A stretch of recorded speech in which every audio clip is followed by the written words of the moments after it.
2024 வருஷம் மார்ச் 14ஆம் தேதி வருது.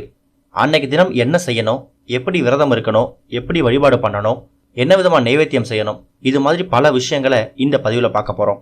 ஒரு வருடமும் மாசி மாதம் முடிஞ்சு பங்குனி ஆரம்பிக்கக்கூடிய அந்த ஒரு நாளை தான் நம்ம காரடையா நோன்பா எடுத்துக்கிறோம்.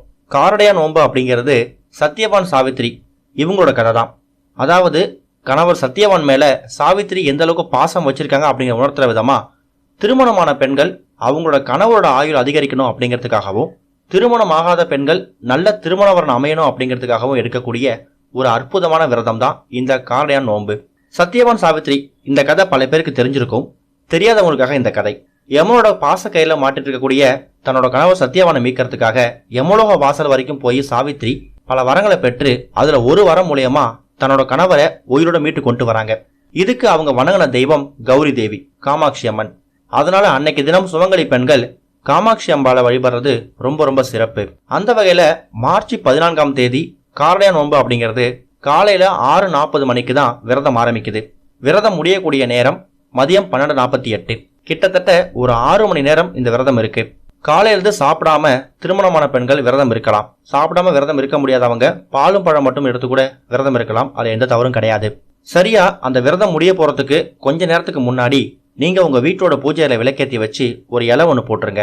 அந்த இலைக்கு முன்னாடி காமாட்சி அம்மன் போட்டோ, ஒருவேளை காமாட்சி அம்மன் போட்டோ இல்லைன்னா உங்க வீட்டுல என்ன அம்பாள் போட்டோ இருக்கோ அந்த அம்பாளுக்கு நீங்க இதை படைக்கலாம். இதுக்காக நீங்க ஒரு தாம்பூலம் ரெடி பண்ணணும்.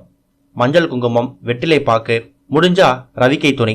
சுமங்கலி பெண்கள் சுமங்கலி விரதத்துக்கு என்னென்ன வரிசை வைப்பாங்களோ அது ஒரு தாம்பூலம் மாதிரி ரெடி பண்ணிக்கோங்க. அன்னைக்கு தினம் திருமணமான பெண்கள் தாலி சரடும் மாத்திக்கலாம். அதே மாதிரி நோன்பு கயிறும் கட்டணும். அந்த நோன்பு கயிறையும் நீங்க ரெடி பண்ணணும். எந்த ஒரு தாலி கயிறை மாற்ற போறீங்களோ மாற்றக்கூடிய புது கயிறுல பூ முடிஞ்சு அதையும் அந்த இலை மேல வச்சிடுங்க. அடுத்ததா வெள்ளை நூலை மஞ்சளை நினைச்சிங்கன்னா நோன்பு கயிறா மாறிடும். அதுலயும் பூ முடிஞ்சு அதையும் அந்த இலை மேல வச்சுட்டு அம்பாளுக்கு பிரார்த்தனை பண்ணி அந்த நேரத்துல நீங்க கார அடை செய்யணும். அதுதான் காரடையா நோன்பு. அரிசியையும் காராமணி பயிரையும் சேர்ந்து செய்யக்கூடிய ஒரு அற்புதமான நைவேத்தியம் அது. அதை எப்படி செய்யணும் அப்படிங்கிற மாதிரி பல பதிவுகள் யூடியூப்ல அவைலபிளா இருக்கு. அங்க பார்த்து செக் பண்ணிக்கோங்க. கார அடை, வெள்ளடை செய்வாங்க. அதை விட முக்கியமா நீங்க இலையில ஒரு நைவேத்தியத்தை வச்சே ஆகணும். அது என்னன்னா உருகாத வெண்ணெய். ஏற்கனவே இருக்கக்கூடிய வெண்ணெய் இல்லாம கடையில ஃப்ரெஷ்ஷா வாங்கிட்டு வந்து உருகாத வெண்ணெய குறைஞ்சது 1 ஸ்பூன் வச்சா கூட போதும். அந்த இலையில நீங்க நைவேத்தியமா வைக்கணும்.